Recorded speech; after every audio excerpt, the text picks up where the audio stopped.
Building Materials. Whether you're making repairs, adding a room, or building a house, Yendel's constantly delivers excellent service and top quality materials and many of the tools and hardware you need to get the job done. At Yendel's, they take pride in supplying their customers with new and innovative products. Yendel's experience in truss design, manufacturing, and component materials is second to none. 834 North Magnolia Avenue in Ocala, 732-3000. Stop by to experience the difference. Gene Powell Pasture Mowing, 352-629-2440. In addition to our pasture mowing and tractor services, including zero-turn mowers for your fence line finish, we also offer rototilling and fence row spraying. We are family-owned and operated, licensed and insured, and farm-ready. Powell Gene, Gene, at yahoo.com. 352-629-2440. Gene Powell Pasture Mowing, 352-629-2440. Gene is a proud United States veteran. The Ocala Golf Club, one of Ocala's premier golf courses, from its pristine 18-hole course layout to its amazing pro shop. Jason Linhart and the staff at Ocala Golf offer everything that you need for your golf outing. That's the Ocala Golf Club. Experience country club style golf at municipal prices. You won't go wrong with the Ocala Golf Club. Call them for a tee time today, 352-401-6917.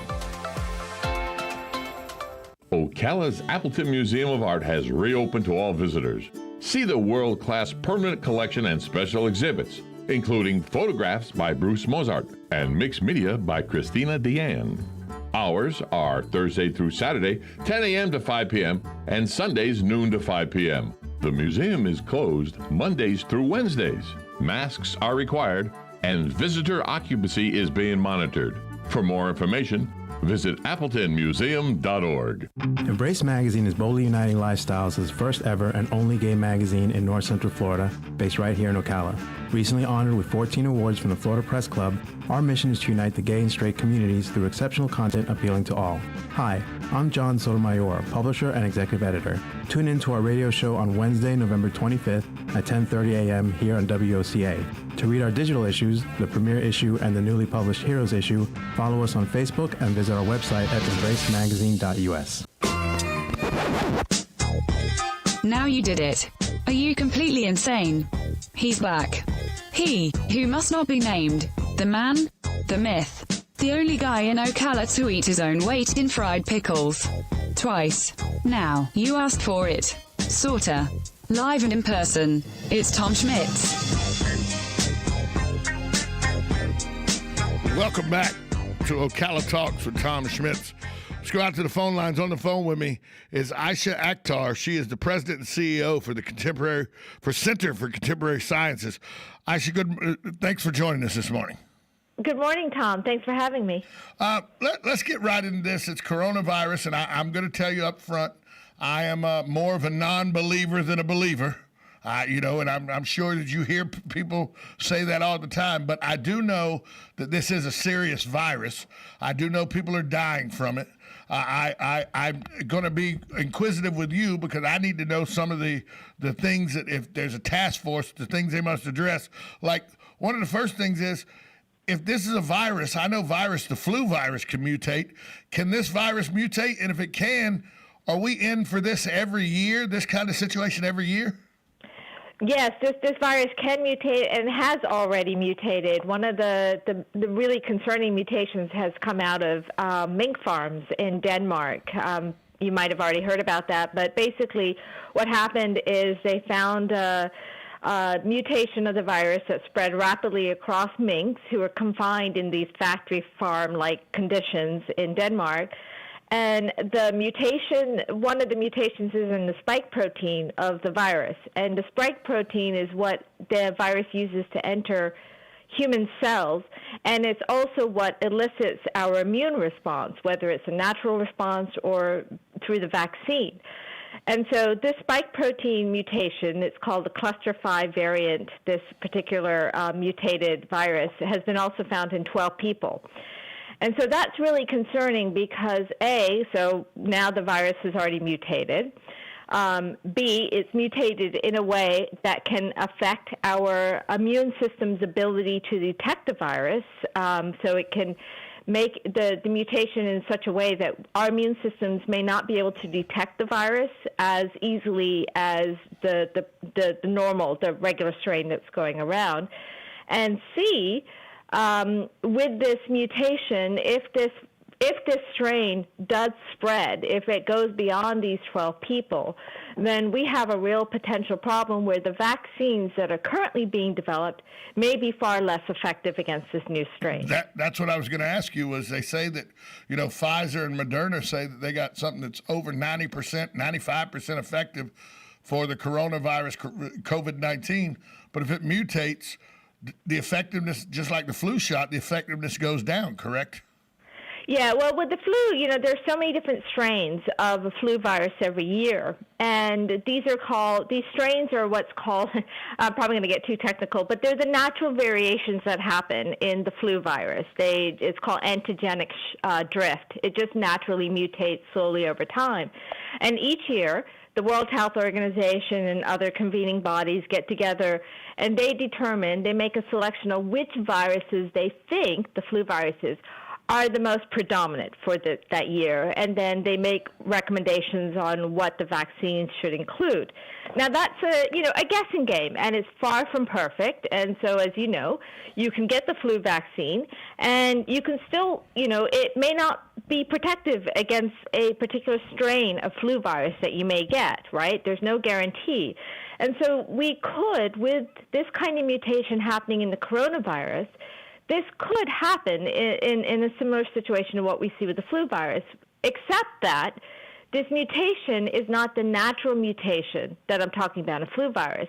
It is a much more drastic mutation. What we saw with the coronavirus is a much more drastic mutation.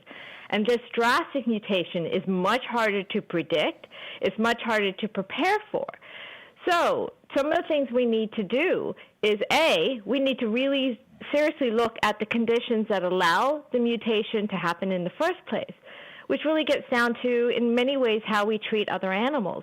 So the mink on these farms are confined in miserable conditions, close quarters, in which their immune systems are down because they're so distressed, and it makes it so easy for them to catch the infection from one another and spread it. And each time the virus gets passed from one mink to another, it can mutate, which is what we saw. B, in order to prepare for mutations like this and future mutations in the coronavirus, we need testing methods that we can rapidly employ, meaning research and testing methods that we can rapidly use. And so at the Center for Contemporary Sciences, and I'm a neurologist, and one of the things that we are really focused on, or the thing we're really focused on, is helping the biomedical research to focus on testing methods that are based on human biology. Animal testing right now has about 90 to 95% failure rate. And that's because, and the reason that is because they don't have the same system we have. Is that accurate? That's exactly so. So yes, there's some similarities. There's always going to be some things we share with different species, but come on, you think about it. Yeah. Your mom is not a rat, not a female rat, not a female dog. We 100%. Are different biological species. So we need testing methods that are based on human biology so we can understand what's happening in the human being, not what's happening in the rat or the dog or the monkey. So we really need, and these new methods are faster and they're much more reliable. So our government needs to focus more of its funding and prioritize funding into developing more of these methods. So that, in part, one is that when we do see mutations like this come around with the coronavirus, we have the best testing methods available, the ones that we can rely on, that are fast, and we can, be confident about the results that come out of these testing methods. Let me ask you this: with industrialized meat marketing the way it is, you're talking about minks, but is this something that could happen on a pig farm or could happen on a beef cattle farm or a chicken farm right here in the United States? It can. As a matter of fact, animals, there are certain different strains of coronaviruses that do circulate among animals in these factory farms. There are similar conditions to what's happening or in the Denmark mink farms. These are animals who are confined into tight spaces. There may be thousands, up to hundreds of thousands of animals in one building. So they're so jam-packed. And so they can, just like with the mink farms, these animals in these animal factory farms can easily catch a bird flu or a swine flu, and it can spread from animal to animal like wildfire. And each time the flu virus spreads to a different animal, it can mutate. So we've seen that come out again and again. We see bird flus and swine flus sweep across these factory farms. And we've seen avian influenza, H5N1, that came out in some of these farms in China in 1997. Now, let me tell you, that avian influenza had a 60% death rate among humans. So in other words, 60% of the people who caught that virus died. Now, the current coronavirus has a death rate between 2 to 3%. So imagine, as bad as it is now, imagine what will happen if we were to catch a bird flu that kills 60% of the people who get it. And so if we continue to allow these conditions to happen in these factory farms, we're very likely going to find ourselves face-to-face with pandemics again and again and again.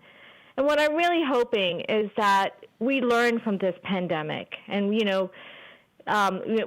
we humans have a tendency to forget quickly. So once this pandemic is resolved, my worry is that we'll get back to normal and not change how we think about our practices. And if we really want to protect ourselves, protect our loved ones, prevent a future pandemic, we really fundamentally have to rethink factory farms or all of these kinds of farms. We're talking with Ayska Akhtar. She is the president and CEO for the Center for Contemporary Sciences. Ayska, if people want to find out more about this and how they can prevent the next COVID, where can they go find out information from your center? Yep, our center is, as you mentioned, the Center for Contemporary Sciences, and you can just Google that name, and our website is up. Or you can just Google my name, Dr. Ayska, Aysha, Akhtar, Akhtar.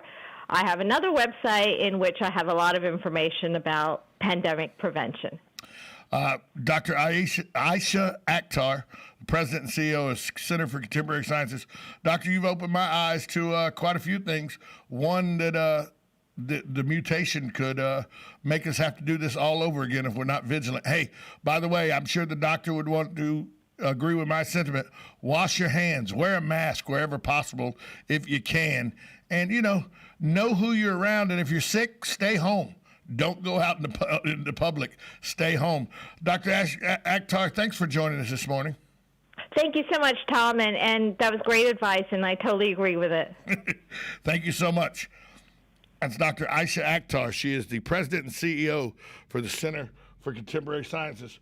We'll be back up this short time out with Carol Ann Baldwin in the garden with Master Gardener Carol Ann Baldwin right here on WOCA The Source.